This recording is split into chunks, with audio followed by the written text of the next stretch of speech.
Buenos días a todos. En primer lugar, quiero darle las gracias por acompañarnos en este webinar Me dijo que no quería el pájaro. muy interesante. Creo que el tema es fascinante. Tenemos a un expositor de lujo, don Carlos Ernesto González de la Lastra. Recientemente se le otorgó un doctorado honoris causa por la Universidad Marítima Internacional de Panamá.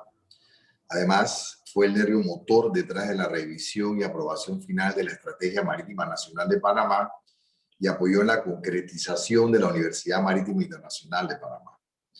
Una de sus mayores contribuciones a la industria marítima en Panamá fue su participación como miembro de la Comisión Presidencial para la transferencia del Canal de Panamá de manos de los Estados Unidos de América a una administración panameña. Se destacó como presidente de la Comisión Centroamericana de Transporte Marítimo, COCATRAM, organismo que lo honró como presidente honorario vitalicio de esta organización.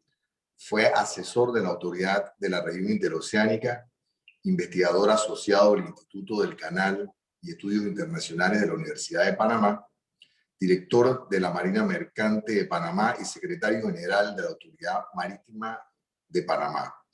Fue cónsul en Egipto, en misión de conocer el manejo del Canal de Suez, y en Singapur, en misión de conocer el desarrollo del plan estratégico del puerto de dicho país.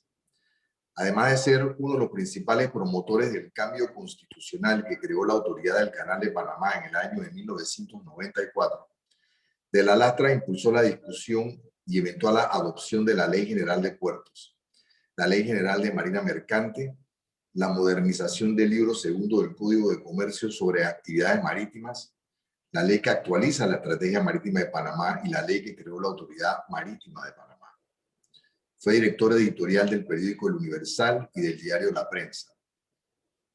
Presidente de la Asociación Panameña de Ejecutivos de Empresa, APEDE, presidente del Consejo Nacional de la Empresa Privada, CONEP, presidente de la Asociación Panameña de Aseguradores, APADEA. Ha dirigido empresas de seguros y reaseguros en Panamá, Venezuela, Colombia, Inglaterra y España. En el 2016 fue declarado Ejecutivo del Año por APEDE. Le damos la bienvenida y las gracias a don Carlos Ernesto por acompañarnos y ofrecernos compartir su sapiencia en este interesante tema. Así que, pues, los micrófonos son suyos. Muchas gracias, Rodolfo. Gracias por la invitación para efectivamente compartir algunas inquietudes que tengo sobre el desarrollo económico de Panamá. Y esta es una gran oportunidad. Lo cierto es que... Perdón, Carlos Ernesto, hay un tema con tu micrófono. No sé si debes acercarte más, no se escucha muy bien el sonido. ¿No se escucha bien el sonido? ¿Ahora? Sí, un poco mejor, sí. Adelante. Estos son temas técnicos de estas nuevas modalidades, así que pedimos disculpas. Ya. Adelante. Ok. Efectivamente, desde hace muchos años me ha interesado el tema no solamente de la logística, sino también la movilidad, tanto de carga como la movilidad urbana. Yo viví varios años en Europa, me he recorrido toda Europa en tren, he visto el avance portuario y el desarrollo portuario de Europa, y he encontrado también una perfecta interrelación entre la movilidad de carga, la movilidad urbana, entre el tren, las carreteras y los puertos. Nosotros tenemos la gran ventaja de que los puertos principales que están ubicados en el área del canal están comunicados por un ferrocarril. Eso ha hecho que la ruta sea muchísimo más competitiva, porque dependiendo de la urgencia, puede haber movilidad a través del agua como movilidad a través del ferrocarril o de la autopista que tenemos. Y eso le da un valor agregado tremendo a los puertos actualmente. Lo cierto es que la logística y la movilidad tienen un profundo impacto en el cambio estructural necesario para alcanzar el desarrollo económico, el desarrollo sostenible e inclusivo. países de América Latina y el Caribe. En los últimos tiempos, ¿no?, muchos gobiernos han buscado elaborar planes nacionales de logística y movilidad que den cuenta de este cambio estructural para mejorar su competitividad internacional y con ello mejorar la calidad de vida de la población. Sin embargo, la visión disasociada de estos instrumentos con otros sectores de la economía han afectado el impacto de las medidas propuestas y con ello los resultados han sido menos ambiciosos. Nosotros sabemos que cada vez que se va a hacer una inversión que comunique los pueblos del interior, del occidente y el oriente, ¿no?, la mayor parte de los panameños empiezan a opinar y generalmente enemigos de cualquier inversión de esa naturaleza. Lo cierto es que haciendo un análisis de unos estudios de la División de Recursos Naturales de Infraestructura de la CEPAL, ¿no?, se ha establecido que se requieren medidas coordinadas institucionalmente en el marco de una política de logística y movilidad que permitan fomentar medidas transversales de eficiencia y productividad y al mismo tiempo que se reducen las externalidades sobre la población y el medio ambiente. Yo deseo compartir unos estudios que hicieron un grupo de economistas daneses. Perdón, ¿por qué no pasa? Carlos Ernesto, disculpa, ahora sí perdimos sonido completamente. Ok. Creo que vas a tener que acercar el micrófono más a ti.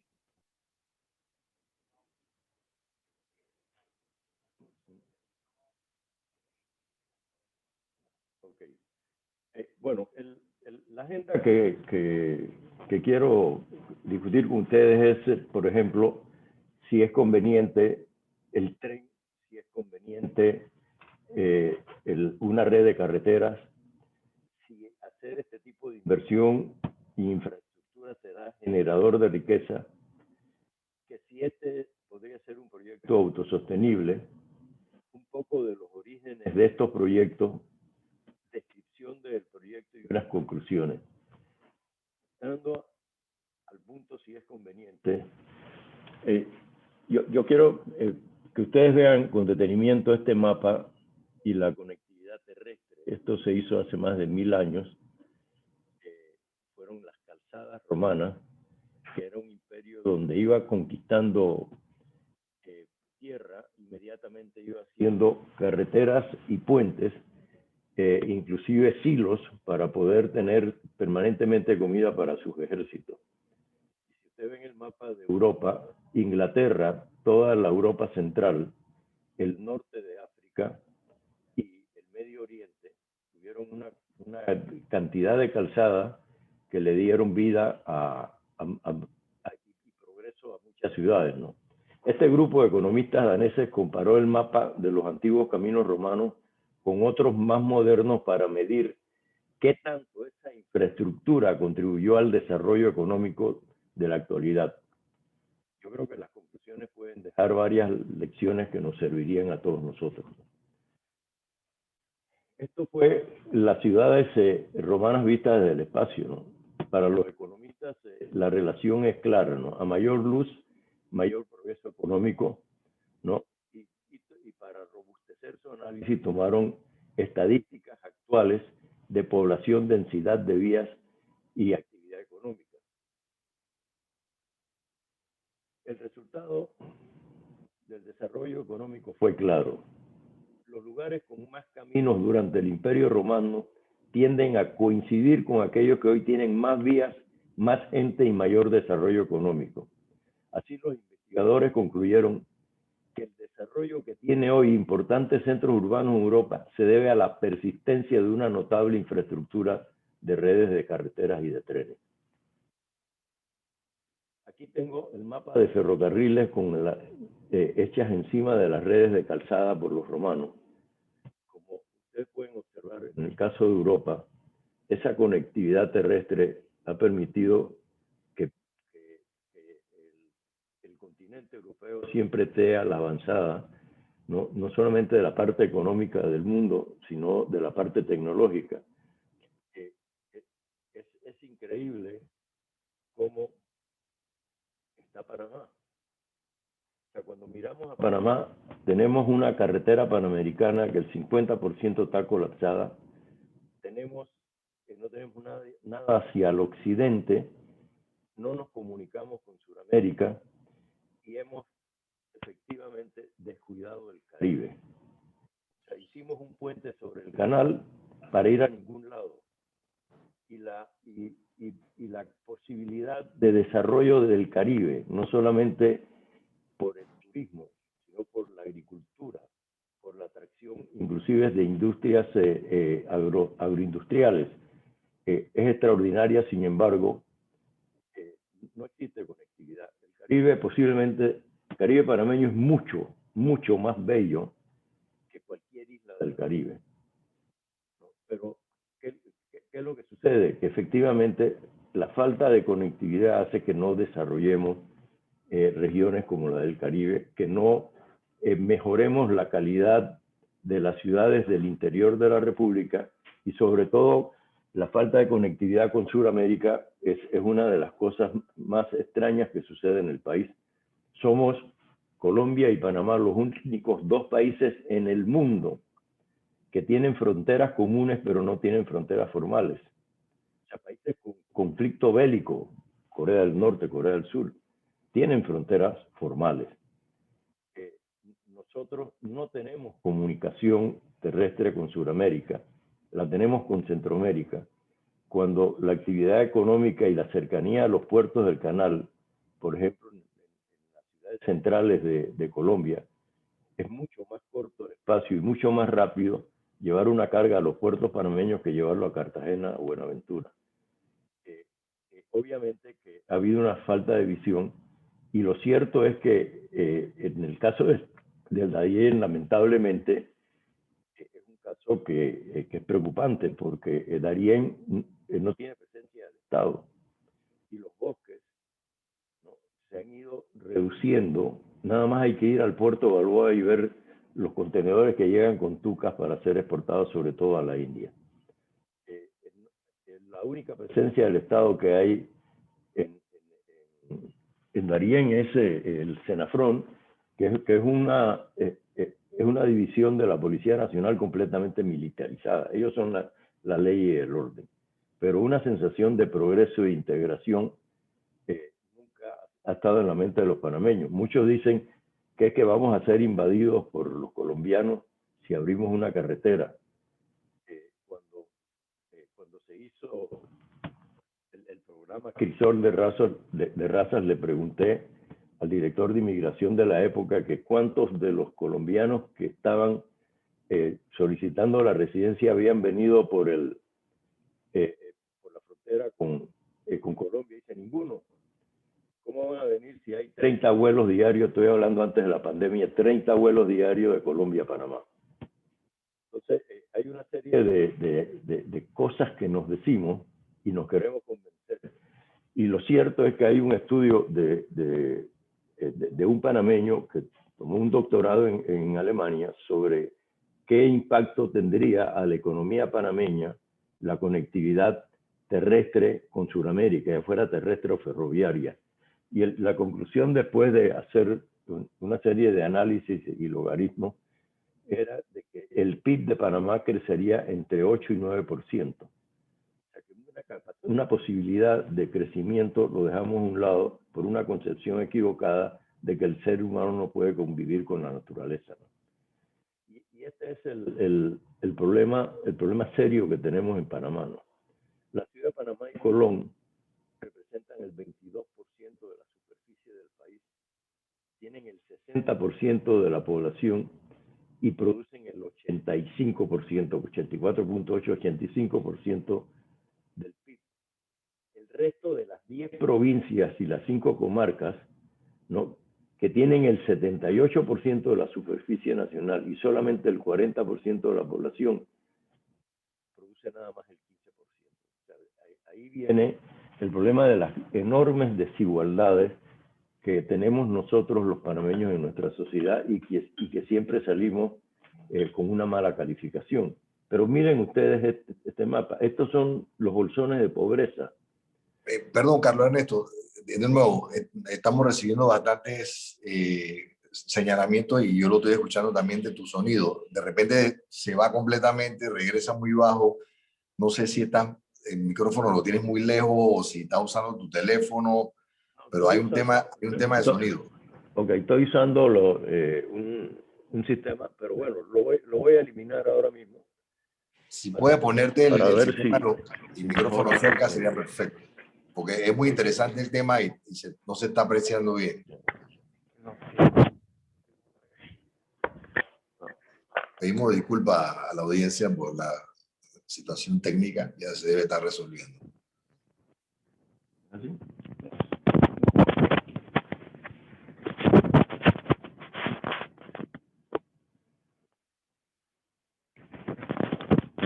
Perdón, ¿ahora escuchan mejor? Sí, mejor, es mejor. Sí, parece que me había puesto los auriculares mal. Disculpen. Bueno, lo que quería mencionar es que este mapa demuestra dónde están los bolsones de pobreza y pobreza extrema en el país, ¿no? Si ustedes observan, la mayor parte de la concentración de la pobreza está en los lugares donde no hay ningún tipo de conectividad, ¿no? Y eso hace que efectivamente el integrar al resto de los ciudadanos a una actividad económica fuerte y poderosa que es el área interoceánica no sea permisible, ¿no? Esto también llama la atención, este cuadro.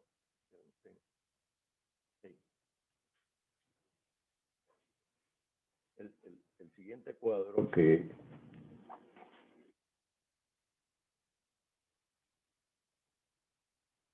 fíjense ustedes el fenómeno de Panamá, ¿no?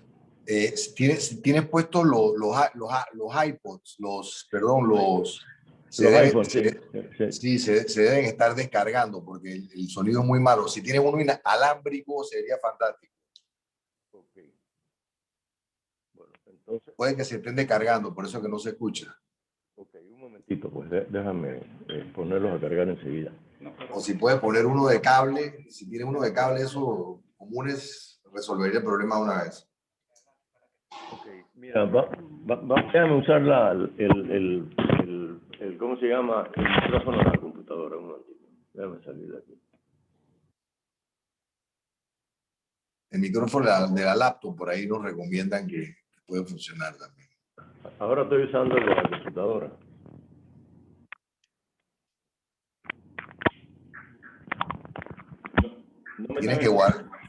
Tienes que guardar los otros en su cajita porque si no van a seguir conectados. Ok, ya los guardé, sí.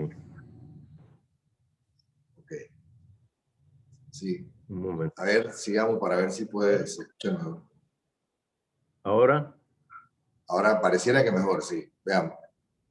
Ok, bueno. El cuadro que presento es o sea, los países y entidades territoriales principales en términos del PIB. El caso de Panamá, la ciudad de Panamá, en la provincia de Panamá, representa el 70.6 del PIB. Le sigue Uruguay con el 62.1 del PIB. Pero esto pone gráficamente la tremenda desigualdad que tenemos en nuestra sociedad panameña, ¿no? Y obviamente el estudio que he hecho pone en evidencia la necesidad de integración del resto del país a la actividad central de la región interoceánica y que parte de ese conglomerado que se ha formado alrededor de la ciudad de Panamá y Colón tengan la posibilidad de irse desarrollando en el resto de Panamá. Entonces, si hablamos del tren, sería generador de riqueza. Bueno, históricamente se evidencia que el desarrollo económico estuvo condicionado a la existencia de medios de transporte que pusieran en contacto distintos mercados aislados. Desde la época de Adam Smith se encuentra que el transporte juega un papel determinado en el desarrollo de la actividad económica, ya que posibilita el intercambio de mercancía, lo cual permite crear mercados más amplios con capacidad de absorber los excedentes de producción de los mercados locales. Es más, el mismo Carlos Marx reconoce que el transporte jugó un papel crucial en la transformación social de las fuerzas productivas de la economía capitalista. No. En el caso del ferrocarril, la función del transporte ferroviario es la integración de las personas y los bienes en ámbitos geográficos para ampliar el marco económico en que se desarrollan las actividades humanas. Es trasladar bienes de aquel sitio donde su utilidad es baja a otros lugares donde su utilidad es mayor. Y es la necesidad de satisfacer las necesidades de desplazamiento con fines industriales y comerciales de los procesos de producción y distribución. Este tema fue consultado con algunos industriales panameños que le dije que si existiera el tren, pondrían, por ejemplo, su fábrica en un lugar como Soná. Me dijeron que sí, porque el tren le daba garantía de movilidad tanto de empleados como movilidad de carga a horas fijas, que es uno de los grandes éxitos de los trenes, de tener realmente horarios que se cumplen con rigidez militar, ¿no? Entonces, la posibilidad de poder desarrollar áreas, zonas libres, áreas bien establecidas en todo el país, con una movilidad tan seria como es la del tren, mejoraría muchísimo el crecimiento del resto de las regiones de Panamá, ¿no? En un contexto comercial, el transporte cumple dos funciones fundamentales, que son agregar valor a lo transportado y satisfacer una demanda humana o industrial. Los bienes tienen un valor en su lugar de origen y otro en el destino, lo que justifica su movilización. Estos son estudios de un grupo de economistas hechos por el BID, por la CEPAL, por el Banco Mundial, donde ponen en evidencia que una de las grandes carencias de Latinoamérica y de Panamá es efectivamente la poca conectividad terrestre que tienen. Por otro lado, no hay que olvidar que grandes proyectos de infraestructura pueden cambiar la expectativa de las inversiones extranjeras, incluso antes de completarse, solamente anunciándose, ¿no? Inmediatamente generan importantes efectos multiplicadores. Un caso de estudio fue la ampliación del canal. Al anunciar la ampliación del canal, ¿no?, empezó inmediatamente la curva ascendente de la inversión extranjera. Y obviamente una inversión de conectividad terrestre inmediatamente causa el mismo efecto, porque en el caso de las poblaciones, en la línea en que va el tren, inmediatamente hay una valorización de todas las tierras y hay inmediatamente una incorporación, ¿no?, incorporación de actividades económicas que no existen en ese momento. Yo recuerdo mi primera experiencia cuando fui a España. Yo entré a España por Escombrera, que es un puerto petrolero que está en el puerto de Cartagena. Y desembarqué ahí con la intención de irme a Madrid, porque ahí estaba estudiando un hermano mío en la Complutense. Lo cierto es que recorrí uno de los países más pobres que yo había conocido en el mundo.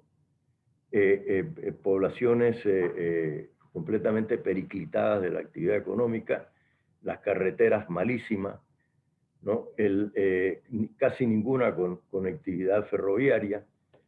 Cuando regresé en 1988 a vivir a España, me encontré un país completamente distinto. Las inversiones en conectividad terrestre, las grandes autopistas, los trenes de alta velocidad, convirtieron a España en el país de mayor crecimiento después de la crisis del 2008 de toda Europa.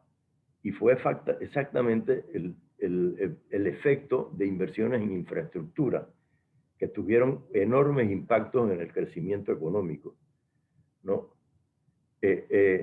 Ashworth indicaba en un documento seminal, la infraestructura puede tener una importante relación complementaria con el capital privado en la función de producción del sector privado. Por lo tanto, un aumento de las inversiones en infraestructura puede incrementar la productividad del capital privado y atraer inversión privada. Además de las grandes inversiones en infraestructura, pueden mejorar el clima de negocios e inversión, ¿no? Nosotros estamos en este momento en una situación tremendamente especial. ¿No? Tenemos posiblemente la depresión económica más grande en la historia de Panamá y no se visualiza un plan realmente serio económico para poder salir de este atolladero en que nos encontramos como país. Se ha anunciado ya el comienzo de la línea 3, pero si ustedes observan, la línea 3 sigue satisfaciendo la necesidad del área interoceánica. O sea, no hay inversiones planeadas de impacto económico para el resto del país, ¿no? En el caso de Panamá, lo que hemos estudiado, el fenómeno de las inversiones, sobre todo la del Canal de Panamá, ¿no? Dice que los efectos multiplicadores son a corto plazo para la inversión extranjera. O sea, entre 1 y 3 años después del anuncio de que se construiría el tren, serían alrededor de 1.03 y los efectos a mediano 5 años después del anuncio aproximadamente de 1.8. Estos resultados significan que la inversión extranjera catalizada por el proyecto de la construcción del tren sería 1.7, 1.8 veces el tamaño de la inversión total. O sea que por cada dólar invertido en una infraestructura atraería 1.8 dólares de inversión extranjera. O sea que sería un multiplicador total de 16 para el periodo 2020-2030. Obviamente que también estamos hablando de un multiplicador a corto plazo, ¿no? Lo cierto es que el crecimiento de Panamá ha dependido exclusivamente de la inversión y no del consumo, que son fenómenos que ocurren en otras latitudes. El país ha estado preparando para su desempeño en la economía internacional. Los análisis indicaban que desde el 2011 hasta al menos el 2023, más del 40% del PIB se debería a inversiones según el Fondo Monetario. Estas son cifras antes de la pandemia, pero era una proyección que iba relacionado con la inversión extranjera, que iba relacionado con la inversión en infraestructura. En el contexto de grandes inversiones, ¿qué representaría la construcción del ferrocarril? Si consideramos una inversión de 5.000 millones de dólares, prorrateada a 5 años, de acuerdo a los montos totales de inversión proyectados por el Fondo Monetario Internacional, en el 2020, la construcción del ferrocarril representaría el 4.8 de las inversiones totales de infraestructura, edificios comerciales, bienes de capital, ¿no? Para el 2024 el 3.7. Estos estudios están hechos por el BID, están hechos por la CEPAL y surgen de la experiencia panameña, que ha sido una economía que ha crecido gracias a la inversión extranjera. Lo cierto es que se hace necesario tener políticas de logística y movilidad para el desarrollo sostenible y la integración regional, ¿no? Y todo eso nos obliga a hacer un cambio de paradigma de las políticas de infraestructura y transporte hacia una política también de logística y movilidad, ¿no? Panamá necesita más transporte para su desarrollo. Para que este sea sostenible, la matriz de transporte debe cambiar sustancialmente respecto a la situación actual. El rol del Estado en esta expansión es claro. Las inversiones a realizar tanto en nuevas infraestructuras como en la mejora de las existentes solo serán posibles mediante una activa participación de los gobiernos. Sin embargo, esto no se podría llevar a cabo las transformaciones deseadas por sí solas, ¿no? La participación del capital privado es completamente indispensable, ¿no? En el caso de la logística avanzada y el tren, ¿no?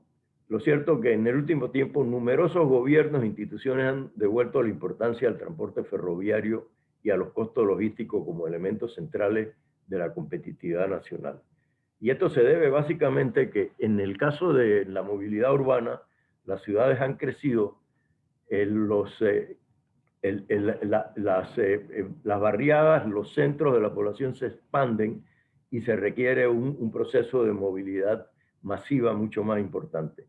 Pero también cuando tú tienes un plan para hacer crecer la economía sobre la base de entrar al mercado internacional, obviamente tienes que mirar los costos logísticos y tienes que saber las oportunidades de exportación que tienes que tener, ¿no? Lo cierto es que la producción de bienes y servicios y la movilidad urbana en los últimos años han vuelto a poner el tren como una infraestructura indispensable para utilizar economías de escala, la logística avanzada y la competitividad en costo y rapidez de entrega de los productos y servicios. Nosotros exportamos 8.000 contenedores de productos perecederos. Costa Rica exporta 800.000 contenedores. Nuestro costo logístico es extremadamente alto, pasa del 42-43%, cuando los países avanzados están entre 7 y 9%. Obviamente que cuando nuestro producto llega al lugar de consumo, casi toda la utilidad se ha ido en el costo del transporte. Un contenedor, me contaba mi hijo, que tiene su finca en tierras altas, un contenedor de Volcán al puerto de Cristóbal le cuesta por vía terrestre $1.500 y por vía marítima $800. Obviamente que un tren, ¿no?, lograría tener un tremendo impacto. Primero, la rapidez. Segundo, la garantía de la llegada para poder hacer conectividad con otros medios de transporte, ¿no? Y tercero, el costo. Los estudios han demostrado que un contenedor desde David hacia Panamá, al terminal del tren, costaría $300. O sea que las diferencias son muy grandes. Y con la ventaja de que usted puede utilizar economías de escala. En vez de mandar un contenedor por contenedor, mandar a la vez la capacidad que tengan los vagones de 200 a 300 contenedores, lo cual permitiría buscar ya mercados muchísimo más grandes. Aquí hay un problema también, que es que cuando usted sale del Puente de las Américas, el interior, la economía es completamente informal. Y obviamente eso no contribuye al erario público, ¿no? Lo cierto es que los estudios han demostrado que los ferrocarriles de carga se desempeñan dentro de margen de economías formales. Esto es así. Cuando usted le pide a un camionero que le va a llevar un contenedor que le dé una factura fiscal, no te la da, porque no está integrado a una economía formal. Los trenes, de acuerdo con los análisis, sobre todo hechos en España, han integrado poblaciones en una forma masiva a la economía formal, ¿no? La informalidad definitivamente implica, entre otras cuestiones, que no se cumpla con los aportes correspondientes a las cargas sociales del conductor, y también que una parte de los repuestos y insumos utilizados no paguen los impuestos generales aplicables a toda actividad económica. Entonces, cuando hablamos de rentabilidad, de posibilidades, estamos hablando de integrar a la economía formal no solamente los que viven en la región interoceánica, sino todos los habitantes de la República de Panamá. Y las consecuencias de estos análisis, por ejemplo, el trazado de las vías férreas tuvo en las ciudades, este es un estudio que se hizo en España, en las ciudades consecuencias que alcanzaron a numerosas dimensiones de la vida urbana, desde la misma organización general del espacio y morfología hasta aspectos muy variados de la economía y de la vida social. Para la mayor parte de las ciudades, la llegada del ferrocarril constituyó un verdadero hito en su desarrollo urbano y económico. El ferrocarril en su trazado inicial y en sus conexiones condicionó la evolución y la localización de los usos de suelo, especialmente de la industria. La industria se desplazó de las grandes ciudades a ciudades mucho más pequeñas, ¿no? Obviamente que todo esto tuvo un impacto en la evolución industrial y en el espacio urbano en general, ¿no? Otra visión, por ejemplo, la de Tomás Quena, presidente y director general de Canal Railroad. Dice, lo mejor que puede ofrecer Panamá al comercio mundial es su posición geográfica y su conectividad. Y añadió, es importante mirar con luces largas hacia la conectividad eficiente y de bajo costo que ofrecería un ferrocarril. A su juicio, el proyecto impulsaría el crecimiento del sector agropecuario, abarataría los costos de transporte, reduciría el tráfico de las carreteras, su mantenimiento y la contaminación, y mejoraría la calidad de vida de la población. Todos estos macro beneficios lo cosecharía el país, pero no necesariamente una empresa. Por ello, el motor de este proyecto tiene que ser el Estado. Yo le voy a hablar un poco de lo que se ha nominado aquí el tren chino, para decirles que no es el tren chino. Cuando el presidente Varela abrió las relaciones con la China continental, el presidente de la China le ofreció una ayuda económica para cualquier proyecto que tuviera pensado. Y a Varela lo que se le ocurrió fue hacer un estudio para un tren. Yo me fui al Ministerio de Relaciones Exteriores, vi todos los acuerdos que habían firmado con China. No aparece en ninguno de los acuerdos de que es un tren chino, que lo va a financiar China. Lo único que se comprometió el gobierno chino era hacer el estudio, ¿no? Pero los panameños establecimos un equipo multidisciplinario e institucional para encargarse del enlace, coordinación y cooperación durante los estudios. Ese grupo de ingenieros panameños hizo que se rehaciera el estudio porque las premisas que habían tomado los ingenieros chinos, muchos no eran ciertos ni aplicaban para Panamá. Por eso cuando vino el presidente chino no pudo entregar el proyecto, sino se entregó 3 meses después, porque nosotros, los panameños, ¿no? Pusimos grandes objeciones al estudio original. Todo lo que hizo China con esto fue hacer el análisis y los costos de implementación que costaron 99 millones de yuanes, ¿no? Y que fueron sufragados por la cooperación no reembolsable del gobierno de la República China ofrecida al gobierno de la República de Panamá.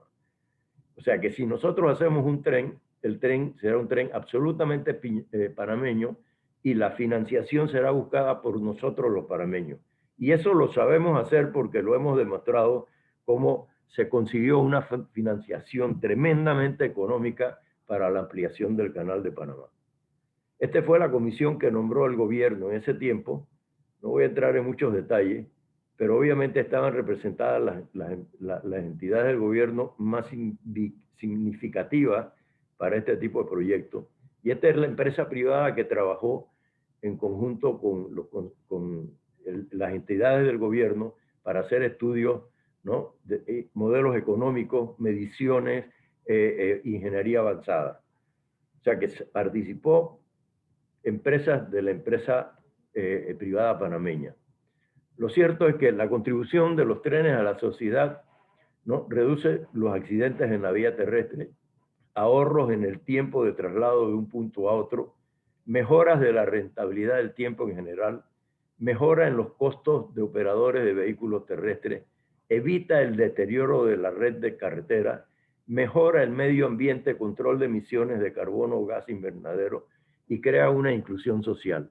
Esto es importante porque lo que se ha demostrado cuando usted hace un puerto, cuando pone un ferrocarril, que se genera muchísimo más carga y hay mucha más oportunidad para los transportadores terrestres, ¿no? De manera de que va a haber más carga, posiblemente en espacios más cortos, menos daño al vehículo terrestre, ¿no? Menos contaminación y al final lo que aspira un país es mover la mayor cantidad de carga posible, pero lo cierto es que decir que porque el tren está moviendo 200, 300 contenedores le quita trabajo al transportista local es una falacia, porque van a aumentar el número de carga y porque el tren no lleva la carga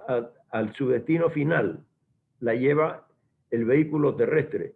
El tren no, el barco no lleva la carga a su destino final, lo llevan los transportadores terrestres. El tren no lleva la carga ni los pasajeros a su casa en el tema aéreo, lo llevan los vehículos efectivamente terrestres. Entonces, si usted trae más pasajeros a Panamá, más turistas a Panamá, si trae más carga, esa carga la tiene que llevar a su destino final siempre el transportista terrestre y efectivamente tiene mayores posibilidades de desarrollar actividades económicas mucho más prácticas, menos contaminación y menos deterioro del equipo. Estos cuadros se lo voy a dejar a Coel, ¿no? Pero hay un análisis de los pasajeros, el tipo de vehículo, los motivos del viaje en el destino, ¿no? Por ejemplo, hacia David, qué tipo de vehículos son los que se utilizan, ¿no?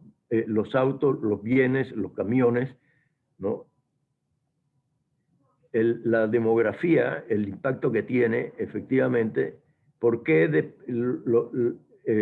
se viaja por carretera de Panamá a David, el motivo, ¿no? La frecuencia. De David a Panamá, ¿cuál es el motivo y cuál es la frecuencia? Estos estudios indican que no estamos todavía a nivel de la demanda deseada, pero obviamente que el impacto de una comunicación tipo tren inmediatamente crea una demanda que se dobla y se triplica. En la carga, ¿no? Basamos el análisis por región, o sea, movimientos de carga de paso canoa por tonelada al día y el tipo de carga, ¿no? El movimiento de carga en paso canoa, estamos hablando de 1 millón de toneladas que pasan por paso canoa y que obviamente podría haber mayor intercambio comercial porque en este momento el CIECA ha estado estudiando la posibilidad de tener un tren de conectividad de toda Centroamérica.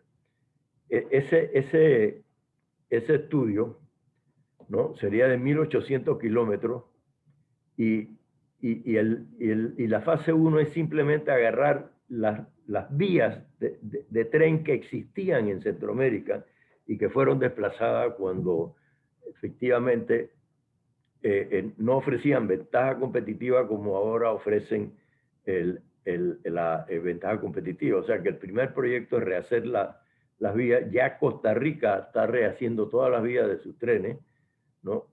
Hace año y medio estuve con Sabonge y con Eduardo Lugo en San José, Costa Rica, y vimos efectivamente pasar ya unos trenes en unas vías que no se utilizaban.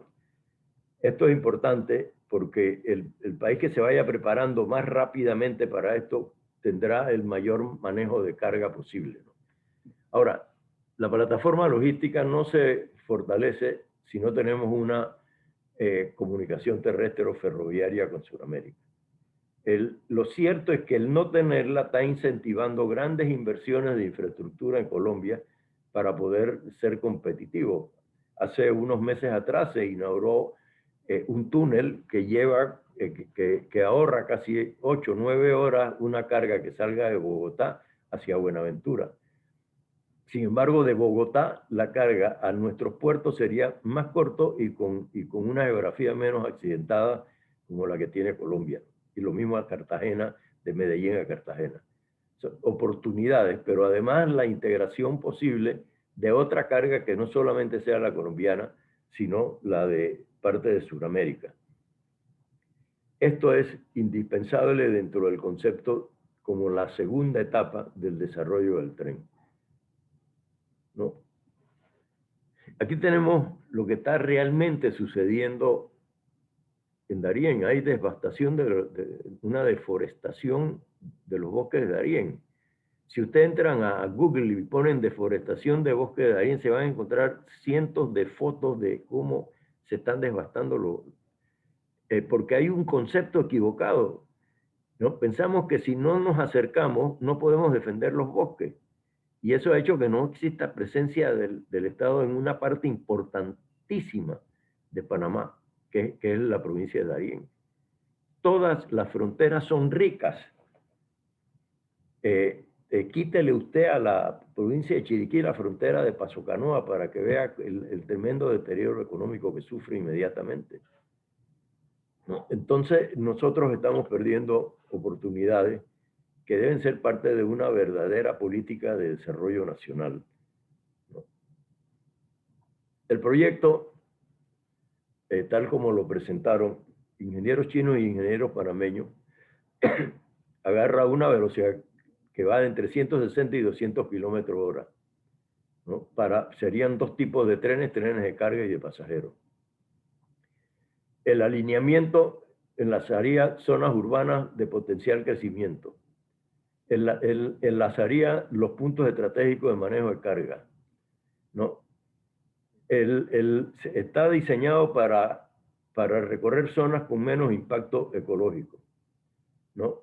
Y luego, efectivamente, el alineamiento debe respetar zonas de concesiones y otras obras de importancia vital para nuestro país, como son, por ejemplo, las hidroeléctricas. Todo lo demás no pueden pasar cerca de esas áreas que son importantes. También la necesidad de prever puntos de conexión, porque obviamente que lo que va a salir cuando tengas la línea central van a salir troncales, ¿no? Es el desarrollo lógico de este tipo de obras de infraestructura. El tema es de que se calcula que deben haber cerca de 30.000 pasajeros diarios, que debe haber un movimiento de carga que al principio se calcula en cerca de 1 millón de toneladas y que se calcula que a los 3 años debería duplicarse esa cantidad, ¿no? Estamos hablando de una línea con número de estaciones, 21 estaciones, con una longitud de 378 kilómetros, con 58 kilómetros de túnel, 28 kilómetros de puente. Perdón, dije una cifra equivocada. El pasajero estimado entra en 80.000, ahora mismo 80.000 pasajeros viajan diario con cualquier medio de transporte y se estima 11.000 diarios para el tren. Estas cifras están basadas en los pasajeros de bus privado y avión. Carga estimada anual, 1 millón de toneladas. Carga estimada del tren, 40.000 toneladas en viaje largo, pero se estima llegar a 2 millones de toneladas a mediano plazo. Aquí está la presentación porcentual del transporte terrestre con el Producto Interno Bruto, ¿no? Y el número de automóviles en circulación destinados al transporte de pasajeros. Toda esta información recopilada indica que, si bien es cierto, la demanda no es lo suficiente, sí es cierto que permite efectivamente que el tren no pierda dinero por un lado, que el país gane dinero con la revalorización de las tierras donde pasa el tren, con el crecimiento de las ciudades y la incorporación a la economía formal de grandes espacios terrestres de Panamá, ¿no? Toda esta documentación se las dejo ahora. Movimiento de tráfico de pasajeros en vuelos domésticos, ¿no? En vuelos internacionales, el movimiento de tráfico de carga registrado en Tiquemalec. Tengo cifras viejas que estamos ahora mismo tratando de actualizar. Ahora, ¿cuál es el problema que tenemos, ¿no? en este momento? Un congestionamiento, ¿no? Yo me pasé 3 días yendo a la terminal de Albrook. Los buses que salían para Chiriquí y para Boca del Toro. Los de Boca del Toro, me llamó la atención que el 80% eran extranjeros. Imagínense lo atractivo que puede resultar áreas como la de Boca del Toro, el Golfo de Chiriquí, toda la costa del Caribe y la posibilidad, porque el tren tiene una ruta muy cercana al Pacífico, de desarrollar actividades turísticas en toda esa área. O sea, si nosotros queremos crecer, tenemos que permitir el acceso rápido. Esto es, a veces hay que esperar hasta 4 horas para agarrar un bus a Chiriquí porque se han llenado, ¿no? Y este es el congestionamiento que tenemos a ciertas horas del día en la Panamericana. Pero ahora esto no es nada más saliendo de Panamá o de Chorrera. Ya este fenómeno se está ocurriendo en casi todas las poblaciones que están en las fronteras de la vía panamericana. Ya usted demora a cruzar en Penonomé, no digamos Santiago, ¿no? La movilidad urbana en carros individuales y en buses cada vez se amplía más, ¿no? Y este es el caso de Paso Canoa. Cada vez que sucede algún fenómeno climatológico o de carácter político, se para la frontera. Obviamente que los trenes son procesos de carga que trascienden esos pasos aduanales de Centroamérica. Yo me monté en un camión para ver cómo eran los pasos aduanales y pasé 4 países y eso es de horror, ¿no? Por eso es que no tenemos mayor intercambio comercial y nadie se atreve a hacer nada porque a cada uno de esos países existen grupos que tienen presión política y que hacen que efectivamente no se desarrolle actividad económica que pueda mejorar el intercambio comercial. Sin embargo, en el momento que empiece un tren, inmediatamente todo esto cambia en una forma exponencial. Yo viví en Singapur un año y he recorrido Europa, conozco la mayor parte de los países. Fíjense, lo que está en rosado ahí es el tamaño de Holanda, ¿no? Y la isla de Coiba es un poquito más chica que la isla de Singapur. Eso para que ustedes tomen una dimensión de los tamaños. Sin embargo, Holanda, esta es su red de trenes. Tiene 1/3 de la población de Panamá. Con este red de trenes se comunica con el resto de Europa.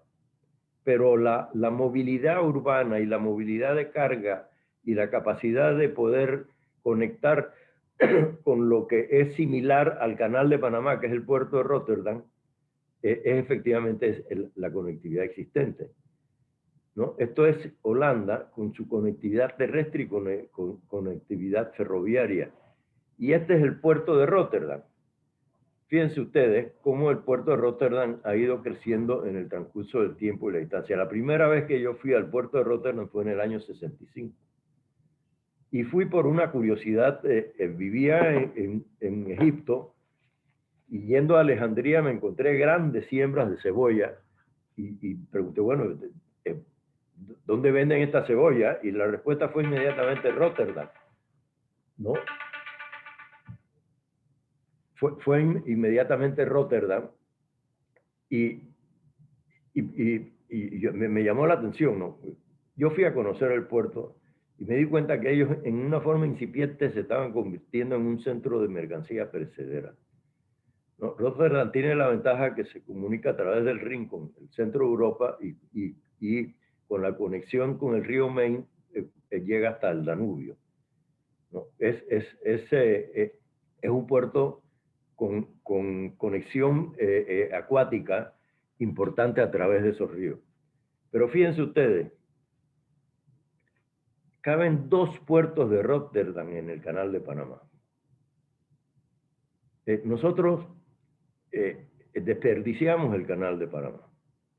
Somos simples pasabarcos y cobradores de peaje. Las actividades económicas, salvo los puertos, que están concesionados ahora mismo y que requieren más muelles, ¿no? Se requiere más inversión portuaria, sobre todo en el lado del Pacífico. Si bien es cierto que son puertos que están catalogados como de los más importantes de Latinoamérica, esos puertos no les sirven a los panameños. Panamá es el único país de la región que no tiene un puerto multipropósito. El negocio de esos puertos no es los 3, 4 contenedores que un exportador chiricano pueda mandar de productos refrigerados. Es manejar 7 millones de contenedores de transbordo. Entonces nosotros no hemos puesto en las concesiones una condición de que se le tiene que dar prioridad a la carga nacional, porque no miramos al resto del país, lamentablemente. Y esa es una circunstancia tremendamente preocupante. Yo estoy seguro que un departamento de promoción de utilización de los puertos, no creo que el único que lo tiene es Manzanillo, el MIT, ¿no? Que se va al interior a buscar carga y ver qué facilidades puede dar. Nosotros nos podemos vanagloriar de tener los mejores puertos del mundo, pero realmente no son puertos multipropósitos y que no sirven para una política de exportación de Panamá. Yo les incluyo a esto la falta de conectividad con el resto del país. Es una vergüenza que nosotros no tengamos ya el tren que en 1911 planeó Arosemena y que luego fue vetado por el ejército norteamericano, y cuando vino Belisario Porra construyó un tren en Chiriquí, lo cual hizo la diferencia en el crecimiento económico de Chiriquí y el resto de las provincias. Entonces, las pruebas están al canto. Las posibilidades de desarrollo económico existen. Y entre esas conclusiones es aprovechar el amplio potencial del país y la sinergia en las inversiones públicas y privadas, consolidar el crecimiento económico extendiendo el éxito logrado en el eje canalero, agregándole valor y aprovechamiento al conjunto del territorio nacional.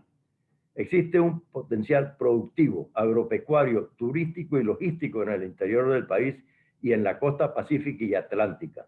Una oferta de servicios marítimos, portuarios, pesqueros, turísticos, que le permita brindarle conectividad y servicios básicos a la población local y formación laboral para la inserción al mercado con mucho más dinamismo, ¿no? La modernización de la frontera de Paso Canoa obviamente impulsará el tránsito de mercancías, pero tenemos que tener una frontera formal con Sudamérica, ¿no? En el fondo, el flujo de mercancías desde la provincia de Panamá hacia el canal y la importación de materias primas se verían tremendamente afectadas.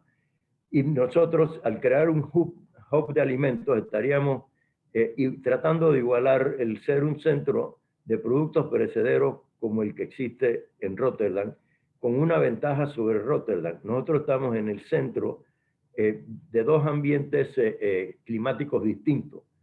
Cuando es el invierno en Sudamérica, ¿no? Es el verano en Norteamérica. Entonces nosotros podemos tener todo el año productos de distintos cambios climáticos y poder efectivamente fortalecer con grandes centros urbanos y de población en el Pacífico, Europa y todo lo que es Norteamérica y Sudamérica. Nosotros necesitamos conectividad terrestre, ¿no? Por otro lado, en la parte ecológica, ¿no? Las emisiones de carbono son un 40% mayores en la carretera que en los trenes. El transporte de carretera causa costos de accidente 8 veces mayor por kilómetro que el tren. Cada tren lleno de pasajeros reduce los costos de emisiones de carbono considerado en 16.640 por año. Cada tren, ¿no? Los usuarios del tren obtienen beneficios en seguros, ¿no? Cada viaje en auto reemplazado por un viaje en tren reduce tiempo de espera en tráfico de 7 a 27 minutos.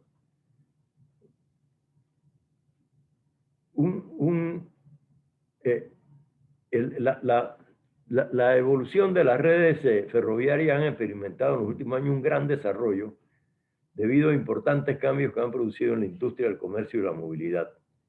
La construcción del ferrocarril atraerá inversión extranjera, los cuales contribuirán al crecimiento económico de Panamá. el ferrocarril permitirá la incorporación de actividades económicas a la formalidad fiscal, que es lo que habíamos mencionado como una conclusión. Cuando yo oigo a mis compatriotas de la ciudad de Panamá negarse profundamente a que se construya y se haga una inversión de la naturaleza que está en los planes para desarrollar el tren, me pongo a preguntar, nos estamos gastando 10.000 millones de dólares en 3 líneas del metro, en un puente sobre el canal y con el corredor de las playas. ¿Quién ha protestado por ello? ¿No? ¿Por qué? Porque satisface las necesidades de movilidad de una ciudad que cada vez se expande más y que representa el 60% de la población del país. Pero nosotros podríamos hacer que el resto del país crezca muchísimo más si no vemos las cosas con luces cortas, como nos sucede en las discusiones que se formó con el tema del tren, ¿no?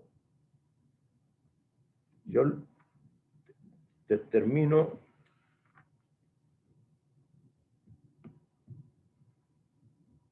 con esta presentación.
Muchas gracias, Carlos Ernesto. Sí. Interesantísimo.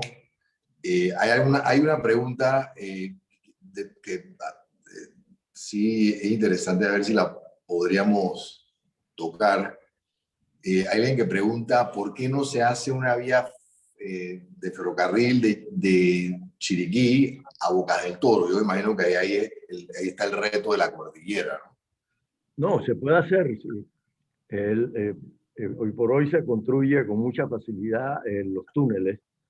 Se puede hacer, obviamente, el, el, el desarrollo de este tipo de proyectos es que se hace una línea central y después se hacen las troncales.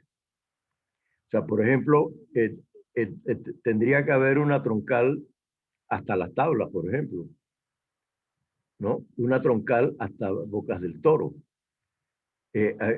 Podría comunicarse definitivamente con el desarrollo del Caribe a lo largo del Caribe con troncales, ¿no? Lo que yo propongo, y es lo que está estudiado hasta este momento, es tirar la primera línea. Esto causa 5.000 puestos de trabajo en los 5 años de duración de la construcción del tren. O sea, ¿cuánto estamos dando en subsidio? En vez de dar subsidio, deberíamos dar trabajo. Ahora mismo, con la ampliación de la línea 3, dicen que más de 30.000 personas han hecho solicitudes para trabajar en... lo que quiero decir es que nos estamos gastando ingentes sumas de dinero subsidiando a una economía que está completamente paralizada. Cuando agarrar ese mismo dinero en obras de infraestructura daría mano de obra masiva, efectivamente, y crearía un proceso de inversión extranjera muchísimo más rápido. Pero obviamente que no hay distancia entre David y Bocas del Toro. Las distancias son mínimas. Si no, en condiciones realmente desastrosas se construyó el ferrocarril de Panamá en 1850. No tiene ninguna dificultad construir un ramal hacia Bocas del Toro. Excelente. Y hacia, hacia la frontera de Colombia, para la conectividad con Sudamérica, me imagino que también sería factible. Inclusive hasta menos, como mencionaste, menos intenso en el tema ecológico, porque una vía ferroviaria pues, es mucho menos invasiva, digámoslo de esa manera, que una vía, sería como la vía que pasa interoceánica que atraviesa la selva, ¿no? El canal de Panamá, que hace hasta, no sé, hasta la costa colombiana. Bueno, yo que me he recorrido muchas veces, tanto por mar como, tanto en el canal, la vía acuática como por tren. El tren respeta completamente la selva que rodea el canal, ¿no? El tener una movilidad, mire, ahora mismo el mayor productor de arroz de Panamá es el Darién. Imagínense el potencial que tiene Darién. Imagínense que haya presencia del Estado y cuidemos los bosques, ¿no? Que podríamos ser como Oregón, que tiene grandes bosques y su mayor producción es madera, ¿no? ¿Por qué? Porque está completamente regulado cómo es el proceso se puede cortar un árbol y cuántos tienes que plantar, ¿no? Nosotros hemos abandonado Darién, ¿no? Darién es el lugar de mayor potencial de desarrollo que tiene Panamá, pero tenemos que tener conectividad con el resto de Sudamérica. Definitivamente. La última pregunta sería, en caso de que se pudiese y que esta visión cuajara, para decirlo en términos locales, digamos hacia Colombia, ¿cómo se integraría la interconectividad en el territorio colombiano dado los retos que tienen ellos geográficos y topográficos? Por ejemplo, Bogotá, etcétera, para conectividad de un ferrocarril que pudiese servir Panamá y el área de Sudamérica. ¿Llegaría hasta las costas nada más o llegaría hasta las sierras colombianas? Ok, lo contesto en la siguiente forma.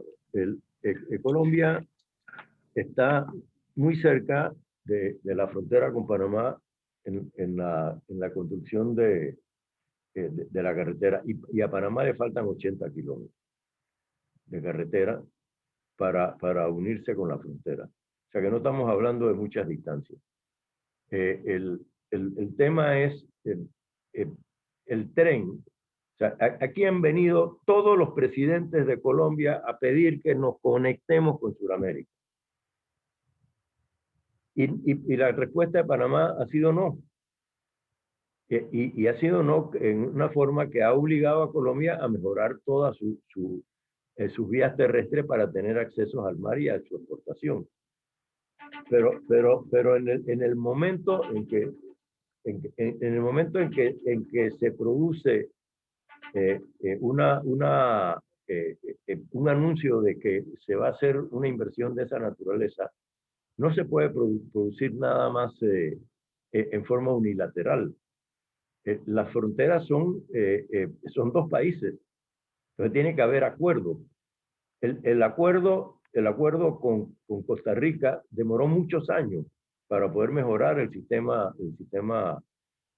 aduanal y el sistema de control de fronteras. Pero Panamá hubiera podido puede hacer el tren solo y llegar a la frontera. Pero cuando estas cosas se hacen, estos proyectos se hacen, inmediatamente viene una negociación con el país que hace frontera. Por eso es que las comunicaciones de los trenes, ¿no? Son corrientes en casi todos los países desarrollados o en los estados de los Estados Unidos.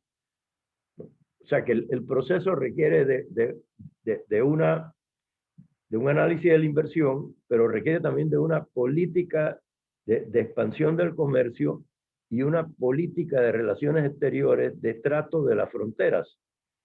O sea, yo soy chiricano, yo de niño caminaba y cruzábamos al otro lado de la frontera. No sentíamos nada. Ahora los presidentes se reúnen en las fronteras para poner cada vez más control. Y usted tiene el caso de Panamá y Costa Rica. Son dos economías que se complementan en una forma increíble, ¿no? Si tuviéramos complementado ya estaríamos hablando de una población de 10 millones de habitantes, lo cual hace un mercado importante.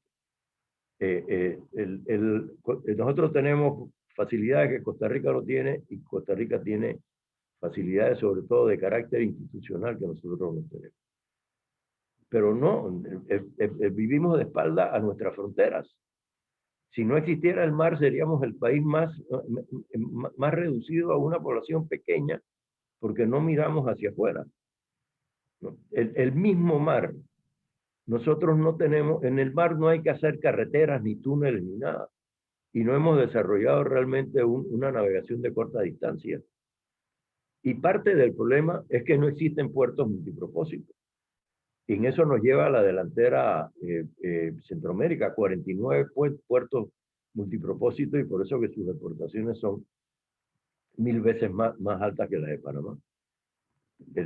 Estamos muy concentrados en la zona interoceánica, y yo diría que mal concentrados porque no estamos permitiendo el desarrollo de la ribera del canal, ¿no? Ahora la política, el estudio que se hizo para un desarrollo marítimo y logístico en el canal de Panamá, lo guardaron, cerraron las oficinas de nuevos negocios, ¿no? O sea que la posibilidad de crear puestos de trabajo, de crear actividades económicas tremendamente rentables y bien pagadas para los trabajadores, la hemos roto. O sea, cada vez que viene un nuevo administrador o viene un nuevo gobierno, no le da seguimiento, no hay continuidad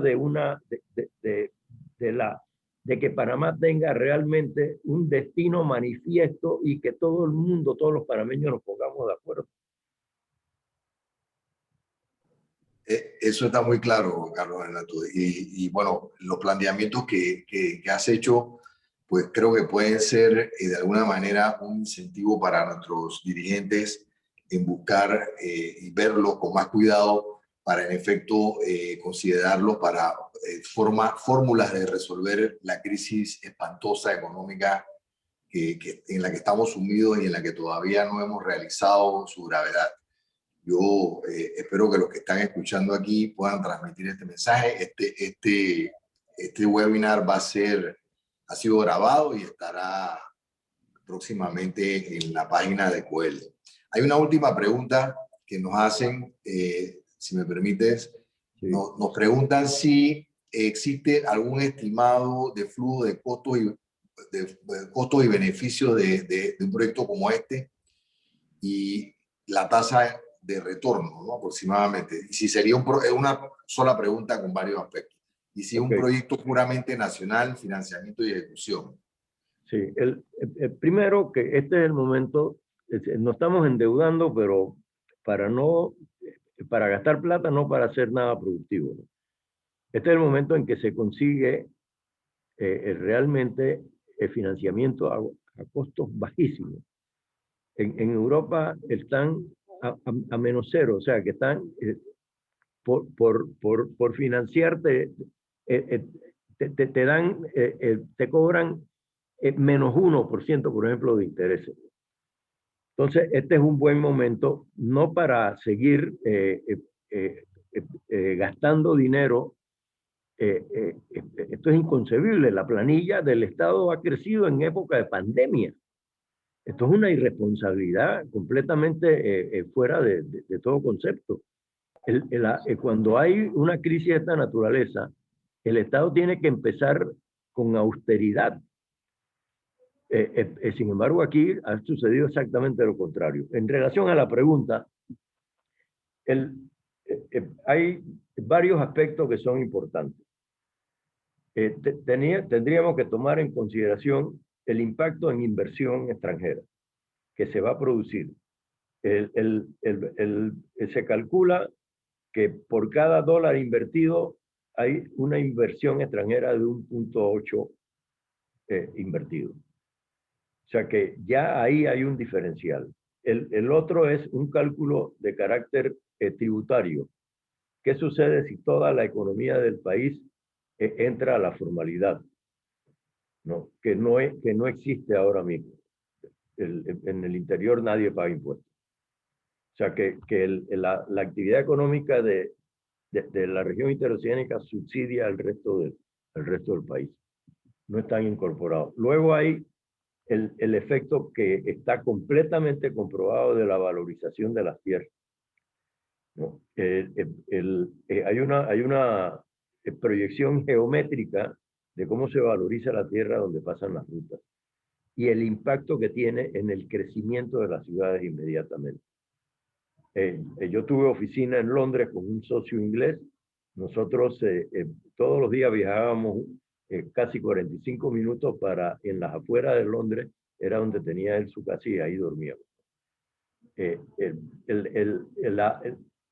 Cuando él me explicó cómo fue que compró ese terreno y hizo esa casa y todo lo demás, me di cuenta que lo pudo hacer porque existía el tren, ¿no? O sea que hay una posibilidad de desarrollo, pero uno de los impactos mayores que tendría que evaluarse es el desarrollo turístico, sobre todo en el Atlántico y en el Pacífico. El